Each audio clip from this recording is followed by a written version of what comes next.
అనంతపురంలో వైఎస్ఆర్ కాంగ్రెస్ పార్టీ ఆధ్వర్యంలో round table సమావేశం నిర్వహించారు. మెగా డిఎస్సీలో జరిగిన అక్రమాలకు బాధ్యత వహిస్తూ విద్యాశాఖ మంత్రి నారా లోకేష్ తన పదవికి రాజీనామా చేయాలని పార్టీ నాయకులు డిమాండ్ చేశారు. నగరంలోని వైఎస్ఆర్ కాంగ్రెస్ పార్టీ కార్యాలయంలో జరిగిన ఈ సమావేశానికి జిల్లా అధ్యక్షులు అనంత వెంకట్రామరెడ్డి అధ్యక్షత వహించారు. ఈ సందర్భంగా ఆయన మాట్లాడుతూ రాష్ట్రంలో నిరుద్యోగుల జీవితాలతో తెలుగుదేశం ప్రభుత్వం చెలగాటమాడుతోందని ఆగ్రహం వ్యక్తం చేశారు. అధికారంలోకి వచ్చిన తర్వాత ఒక్క వాగ్దానాన్ని కూడా అమలు చేయలేదని, నిరుద్యోగ భృతి, ఫీజు రియంబర్స్మెంట్ విషయంలోనూ ప్రభుత్వం విఫలమైందని ఆరోపించారు. మెగా డిఎస్సీ ముసుగులో పెద్ద ఎత్తున అవినీతి, అక్రమాలకు జరిగాయని, అర్హులను పక్కన పెట్టి నకిలీ సర్టిఫికేట్లతో అనర్హులకు ఉద్యోగాలు కట్టబెట్టారని ఆయన ఆరోపించారు. ఈ వ్యవహారంపై సిబిఐ విచారణ నిర్వహించాలని, అప్పటి వరకు విద్యాశాఖ మంత్రి నారా లోకేష్ వెంటనే రాజీనామా చేయాలని వైసీపీ నాయకులు డిమాండ్ చేశారు. కూటమి ప్రభుత్వం ఏర్పడిన తర్వాత విద్యారంగాన్ని సమూలంగా నాశనం చేయడానికి కంకణం కట్టుకుందని అనంత వెంకట్రామరెడ్డి విమర్శించారు. కూటమి పార్టీలు ముఖ్యంగా Telugu Desam party, Bharatiya Janata party BJP, అలాగే జనసేన పార్టీలు కూడా ఎన్నికల సమయంలో అనేకమైన హామీలు కూడా ఇవ్వడం జరిగింది. ముఖ్యంగా విద్యార్థులకు, యువకులకు కూడా అనేక వాగ్దానాలు చేయడం కూడా జరిగింది. 20 లక్షల ఉద్యోగాలు ప్రతి సంవత్సరం కూడా 4 లక్షలు తగ్గకుండా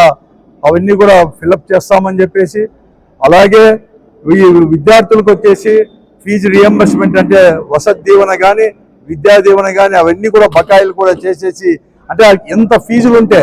అంత కూడా బకాయిలు కూడా అవన్నీ కూడా చేస్తామని చెప్పేసి, నిరుద్యోగ యువతకు అందరికీ కూడా ఉద్యోగాలు ఇస్తామని చెప్పేసి, తర్వాత వెంటనే ప్రభుత్వ పోస్టులు అన్నీ కూడా ఫిలప్ చేస్తామని, అంటే టీచర్ పోస్టులు 25,000, తర్వాత పోలీసు డిపార్ట్మెంట్లోనే 20,000 ఉద్యోగాలు ఖాళీగా ఉన్నాయని చెప్పేసి అవన్నీ కూడా ఫిలప్ చేస్తామని కూడా చెప్పడం జరిగింది. కానీ ఇంతవరకు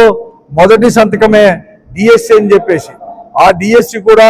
దాదాపుగా 1.5 సంవత్సరం తర్వాత ఫిలప్ చేసినా కూడా పేపర్ లీకేజ్తో పాటు ఎలా అయితే ఈరోజు నీట్ పరీక్షల్లో ఎలా అయితే లీకేజ్ జరిగిందో అటువంటి లీకేజ్తో పాటు ఈరోజు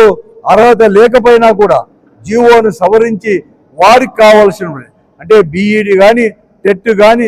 ఏది కానీ పాస్ కాని వారికి కూడా ఉద్యోగాలు ఇచ్చిన వైనాన్ని చేస్తూ దాన్ని ఖండిస్తూ వెంటనే విద్యాశాఖ మంత్రులు, ఎందుకంటే దాన్ని సాక్ష్యాలతో సహా కూడా ఇవ్వడం జరిగింది అంతా కూడా. కాబట్టి వెంటనే లోకేష్ గారిని రాజీనామా చేయాలని, రాజీనామా చేయకపోతే అతన్ని బర్తరఫ్ చేయాలని చెప్పేసి మంత్రివర్గం నుంచి,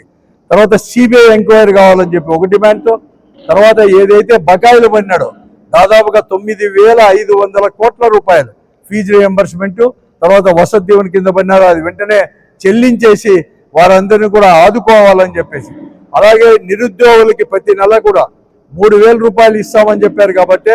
ఆ మాట చెప్పిన ప్రకారం ప్రతి నిరుద్యోగికి కూడా ఇప్పటికే 25 మాసాలు గడిచిపోయినాయి కాబట్టి 75,000తో పాటు ప్రతి నెల కూడా 3,000 చెల్లించాలని చెప్పేసి ఈ 3 డిమాండ్లతో కూడా ఈరోజు ఏదైతే యువకులు, తర్వాత నిరుద్యోగులు, ఈరోజు తటస్థులు ఏదైతే ఉద్యమం చేస్తున్నారో ఆ ఉద్యమానికి సంపూర్ణంగా కూడా వైఎస్ఆర్ కాంగ్రెస్ పార్టీ జగన్మోహన్ రెడ్డి నాయకత్వంలో సంపూర్ణంగా కూడా మద్దతు ప్రకటిస్తూ, అలాగే వైఎస్ఆర్ కాంగ్రెస్ పార్టీ కూడా వారందరికీ కూడా సపోర్ట్ చేయాలని చెప్పేసి ఈ నెల 6, 7, 8, 9వ తేదీలో జరగబోయే ప్రతి అసెంబ్లీ నియోజకవర్గం జరగబోయే